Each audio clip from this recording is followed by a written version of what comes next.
everyone, this is Scott and John from the Mercenary Miniature YouTube channel. We've got another battle report for you today. So today I'm playing the Hordes of Chaos. I'm playing Lizardmen. So I've got a mostly Khorne themed army and John's got an Old Blood and a bunch of Saurus. So we are playing one of the Resurrection Pack scenarios today. So we're doing Ancient Artifact. So there's an objective in the center. So that's the objective and it is worth how many points, John? 400. So it works by, you get like a ticking counter for who holds it. So each turn, from turn 2 onwards, whoever has the highest unit strength next to it gets... Each player's turn as well. Yeah, gets a counter every player's turn. So that could be a fairly major point swing. Also, more importantly, is as you'll see, we are rather close. There's only an 18-inch gap between us in the no man's land. And we are in a diagonal deployment. So that, I think, suits both of us. We both look like we want to get to grips with the enemy. You managed to pick table size, didn't you? So I didn't get any sneaky deployment. I did indeed. My main concern was this wood and making sure no skinks were running rampant in my backfield, because my army just wants to go forward and I don't want to be worrying about what's behind me.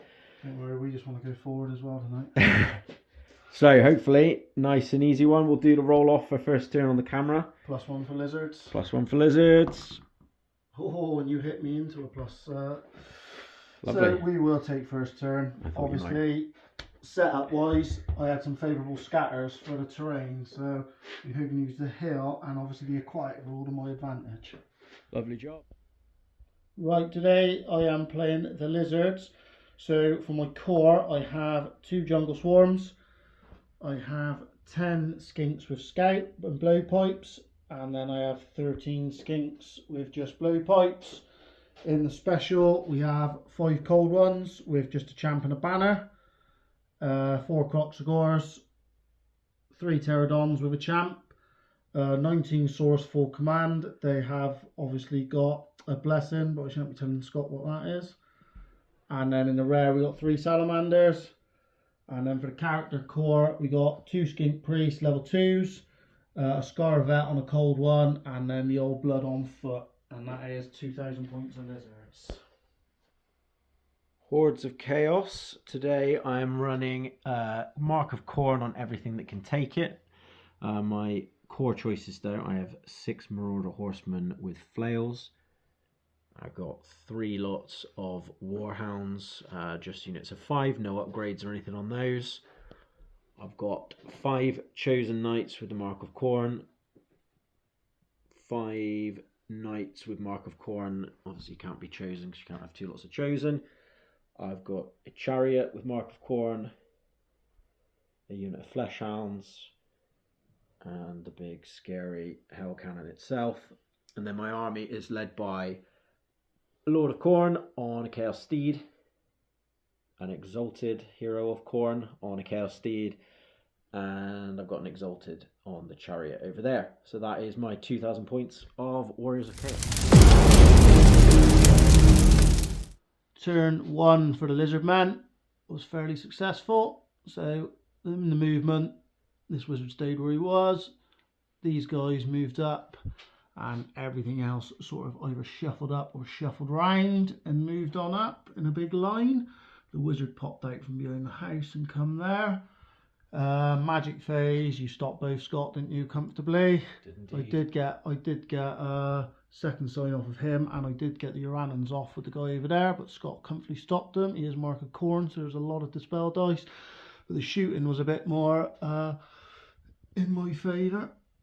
So none of the skinks could shoot because they had all moved, and then the salamanders ripped right into the Marauder Horsemen. I rolled 12 hits, they done 7 wounds, and Scott never saved a 1. But everything's immune to psychology, so there was no panics or anything, just some dead Marauder Horsemen. Onto Hordes of Chaos, turn 1. Chaos turn 1. Could have gone a little bit better. It wasn't the worst in the world though.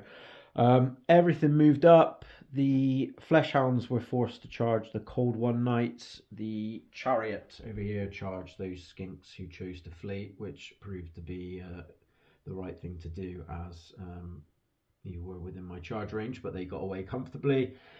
Shooting phase, the Hell Cannon got a shot right in front of the Croxagores.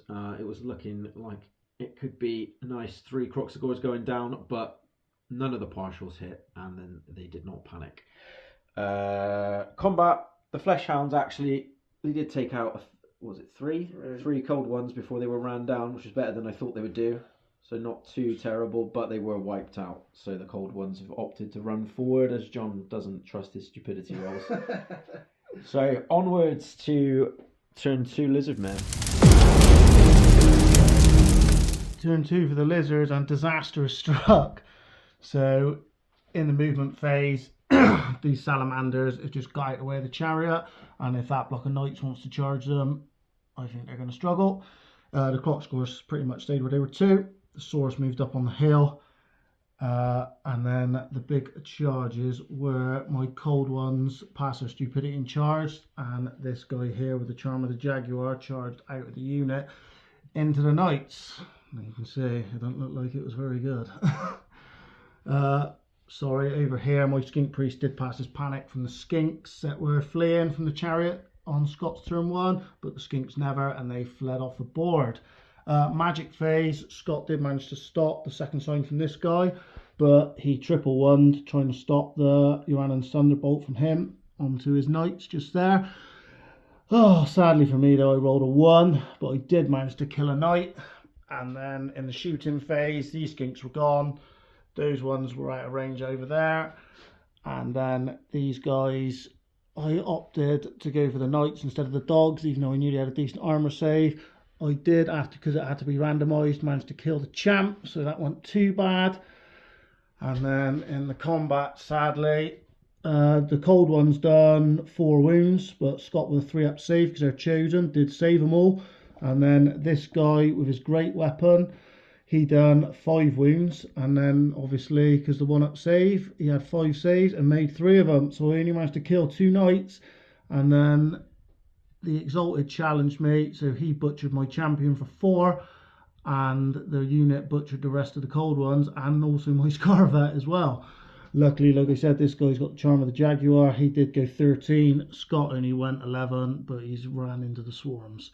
So that's how it lies after Lizardman turn 2. Let's see what Khorne can do in their turn 2. Turn 2 to the Hordes of Chaos, and it was pretty vicious, as John was just saying to me then.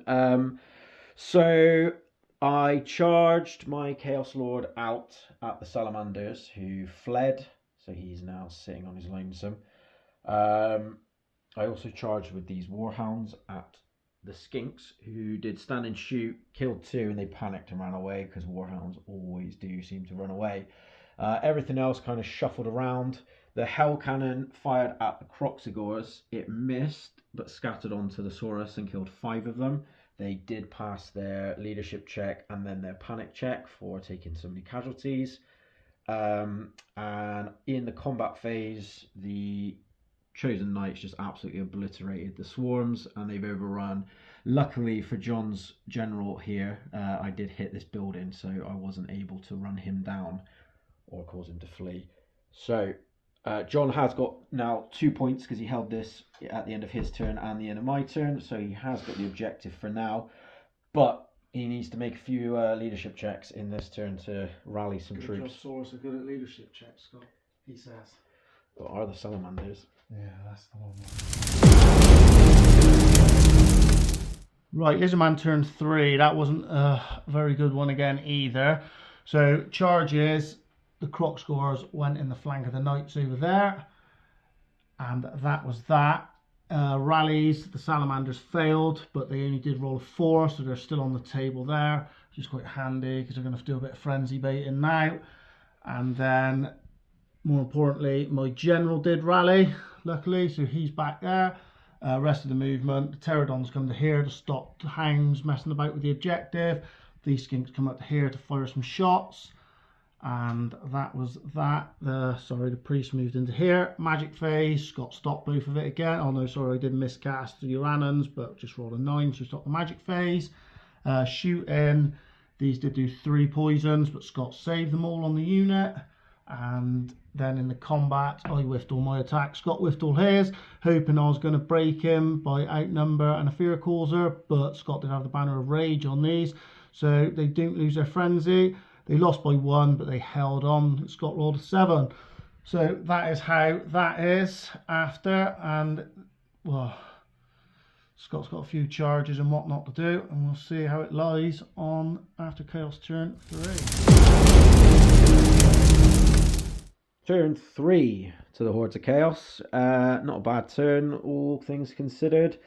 So the Khorne Knights had to charge the Old Blood here, as the Chariot had to charge the fleeing Salamanders along with the Chaos Lord. The Chariot caught it, the Chaos Lord failed. The Hell Cannon aimed a shot where that black dice is, hoping that it would scatter slightly and hit something else. It scattered massively, but I rolled... direct hit. So it was a direct hit, but it was a 10, so I could re-roll it, but then there was a risk. Obviously 10, there was my knights here, and then hounds back there, so I didn't want to risk it, so I just let it splash down, and it did do the leadership check against the Saurus, but they obviously passed it because they are still there. Combat, bit of a mixed bag. So my horse gave a good kick to the Old Blood's face. I did do 2 other wounds, which should have killed him, but Aura Quetzal meant that he got a 4-up ward save against the strength 5 hits from the Chosen themselves. He still survives. He's done his normal saves, didn't he? He did indeed. Part of the reason also that I didn't get to strike as many times, he did challenge my champion who declined because it meant I got more attacks. But yeah, he's taken 1 wound and he's still there. Obviously, a little bit precarious position for my my knights now. And then over here, I did 2 wounds to one of the Croxigors. They did 2 wounds back, but thankfully, because that banner does keep me frenzied and I'm in range of my general, I've stuck around again. So they've done better than I thought they were going to do. So not bad. On to turn 4 for John. And no one's claimed an objective this turn either, so John just has 2 tokens and is still in the lead. Right, Lizardmen turn 4, and we are killing stuff, but it's still looking very precarious. So the movement, there was no charges. I was debating whether to put the Saurus in the flank, but I think that Exalted might have butchered him, and it would have meant when my Old Blood challenged that he could have taken it with his Exalted, and I was a wee bit nervous about that. So we've left him high and dry. These skinks moved into here. The priests are still just hanging about. The Pterodons come here to claim the marker, and that was that. And the shooting, I haven't got any this turn. The magic, Scott did stop it all again. I tried doing 2-second signs. And then in the combat, Scott did do the last wound to one of the Croxigors, but the other one killed that knight, thankfully. And then in this one, I did challenge again. Scott took it with his champ this time because obviously, sorry for cutting it off. We might have played the challenge a little bit wrong, but I did challenge Scott's champ this time. I don't know whether he would have been able to accept it or not, but we're too bogged down to start looking into FAQs and all of that. Scott did do another wound again.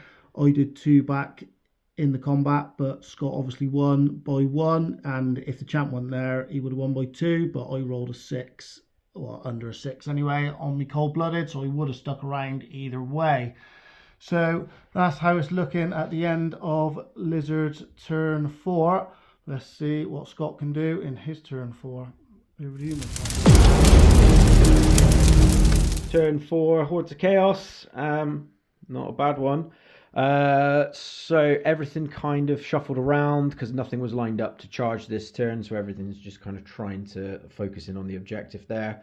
The Hell Cannon missed. It scattered between the Pterodons and the Saurus Warriors, but lucky for John, his Old Blood was just about in range of both of them, and they both passed. And then in combat, my Exalted, now able to move into the challenge, absolutely annihilated the Old Blood. What did I do, like 5 wounds? And you saved. You hit and wounded all of them. Yeah, so Sword saved 3 of them, but that obviously wasn't enough. He only had 1 wound left, so he was put out of action. So John still does have the objective. He's now got 3 tokens. 4 tokens, sorry, so probably is the case that he's going to get it now. But yeah, it's looking a bit precarious, so we will see what he can do in his turn 5.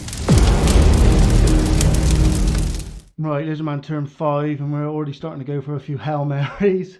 So charges, the Pterodons went in against the Hell Cannon. I did pass my Terror check, so they were all good to go. And that was all my charges. Remaining moves, the Croxagores have wheeled and moved there to try and stay out the Lord's Arc. The Sauruses have popped off the hill and turned and gone back that way to stay out of the Chariot's range. The Skinks moved up to here, and the Priests moved round to here. In the Magic, Scott, I rolled an 11 for second sign. Scott rolled an 11 on 3 dice. I rolled a 13 for Urannans. Scott rolled a 13 on 4 dice, annoyingly. Corn loves me today. Yeah, he does. And then the shooting, even with 14 shots, I only done 1 poison. It was randomised onto the Exalted, and he saved it. And then in the combats, I only managed to, annoyingly, even though I done 4 hits, only managed to kill one of the crew. Scott only done a wound back with the Hell Cannon, and then I opted to hit and run. Luckily, they only went 7 for me. Well, I don't know, we'll see, because I think they might just be about out of this bloke's arc. I'm not sure, probably not. And then obviously the Hell Cannon's got some options of what he's going to do. But that's how it lies after Lizard's turn 5. Over to Scott. Turn 5 for the Hordes of Chaos. Not a huge amount happened, but it's just trying to make it as favourable to me as I can for the final turn. So the Hell Cannon rampaged because the Pterodons were within 7. I wanted to go for the Crocs, but they were just out. So they fled, but then they were charged by my Lord, so they fled again, and they are now down here. Everything else kind of just moved up. The Exalted's come out of his unit, moved around here, tried to line up a charge from my Chariot onto the back of these Saurus. John's got the objective no matter what, so I've not bothered to try and keep anyone on it. And then I spewed some Ichor from my Hell Cannon and did a wound. Just 1 wound? Or did I do 2 wounds? No, you rolled 2. Yeah, I did 2 wounds. So I did 2 wounds to the Croxagores. And that's it. So John's last turn. What could he pull out the bag? Right, Lizard 6 went about, well, not as well as it could have possibly gone. Scott did stop a fair bit. But in the movement phase, the Croxagores passed their terror check, so they went in against them. The Pterodons did rally. These guys moved as far away as possible. And then the Skinks blocked the Chariot up there. These 2 lads stayed exactly where they were. In the Magic, I did roll high on second sign. Scott tried stopping it but couldn't, and I got 2 re-rolls. And then I rolled really high with Urannans to try and kill this guy here. But annoyingly, Scott did just roll enough to stop it. That was a bit of a big one that I needed. No shooting, so in my combats with the 2 re-rolls, we did actually do 5 wounds to the Hell Cannon. But because it's OP and it's shit and shouldn't be allowed to be brought, it's got a demonic save, so it did make 2 of them. It done 2 back to my Croxagores, so he done 2 and outnumbered. I done 3 wounds back, so it was a tied combat. So it's still looking all to play for. See what points Scott can pick up in his last turn. On to that now. Turn 6 for the Chaos.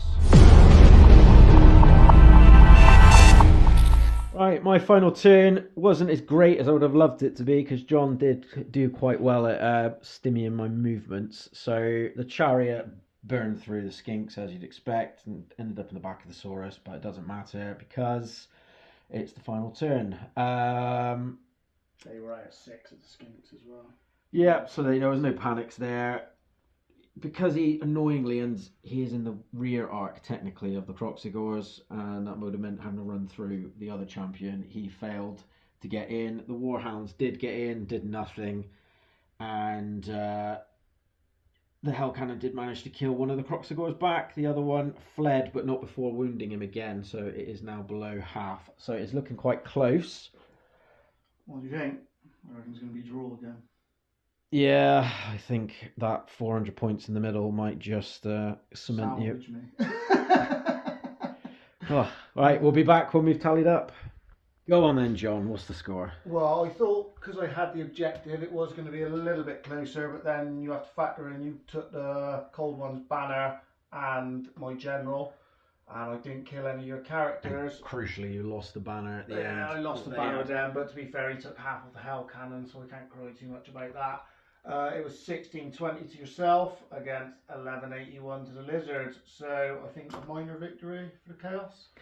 I'll take it. First one of the year. Yeah. I think turn 2 charge killed me, but you did well though to mitigate a lot of damage at the end. I think that's something to note for anyone watching. If you go to tournaments or anything like this, just because you're losing, like there's always a massive swing. I think some people, you can see the light goes out their eyes, innit, and they start to lose, so then they make these sloppy things, leave stuff out. Charging things into things where there's no need to be. But... yeah, whereas like this, I mean, you know, I'll take it as a win, as a one-off game. But if we were in a tournament now, there wouldn't be many points between us, to be honest. So that is something that we look at. These were both quite strong lists. Well, like last turn, like Urannans, you're only like 1 Urannans away. Yeah, completely swinging the tide and stuff like that, because that unit goes down. That's obviously they lose the banner from the cold ones. Yeah, there's always ways to pull it back, isn't there? You always got to, like I said, try and scrap it out. But yeah. To be honest, I prefer those ones where you're actually like nail biting as you're doing the points, rather than just you get to turn 3 and you think I've won this and we're gonna swing at each other for the next 2 hours. It just feels pointless. Annoyingly, because I do like the cold ones, but I think they let me down again. It's the saves, isn't it? Even against the Flesh Hounds, you still lost 3, which is just because of 2 or 3 before I even got in. So I think that obviously didn't help out there. I wanted the Flesh Hounds to charge them because I knew that bloke had Skimmer of the Sun. Yeah. So I thought with no ward saves, he should be able to butcher them, and then I'll be able to get in. Obviously, I knew I had the Charm of the Jaguar on the Old Blood, but your saves, well, chosen saves, helped you out there massively. Oh yeah, chosen were probably my men of the match for this one. Old matey boy on the chariot made me laugh because he didn't actually really do anything. He killed some skinks and ran things off the board, but he mostly just... I thought he was going to be one of the things that got chopped up when I saw the Croxagores, but he's just rode around laughing maniacally. All my characters actually have pretty much done the same thing. Really well, because if the Croxagores, I was expecting just to break through on that first turn. Yeah. Overrun, then getting them in the Hell Cannon just on their own, and I think if there was 4 of them on the Hell Cannon, which would have been then, it would have probably been a bit of a different story, but yeah. Which so that Banner of Rage helped you keeping the frenzy and keeping them in it, because I was expecting the auto break and then just to overrun. That's the thing to note with both our armies actually, is when you've got heroes that can really just do stuff on their own, because both of us had our heroes running around, and it does make a difference. So when you play as armies like humans and elves, it's nice when they're in a unit, but it's like as we saw last week, if you've watched our video, elves charging out of units is always risky with your T3, but when you've got like 6 attacks and you're toughness 5, you can kind of manage to run around on your own. Even in the end with the Old Blood, the Chosen, I was still surprised how I thought he was going to win that, but then I think having a great weapon obviously that's what, because obviously striking. You got pretty unlucky on your ward saves as well, I think. Well, the horse done 1 wound. That was a big one. Yeah, that was a bit annoying taking a wound there, because obviously the ward save only kicks in after strength 5, but then the Exalted absolutely went through. So, to be fair, the Exalted Khorne ones are probably better than those Lords anyway, aren't they? Yeah, with weapon skill 7, strength 5, T5, yeah. Ridiculous amount of attacks. Pretty nasty, especially the Khorne ones. Alright, well, thanks again, John. And hope everyone enjoyed. This has been the Mercenary Miniature Painter YouTube channel. Please like and subscribe. It does help the channel. Hope you enjoyed. See you next week.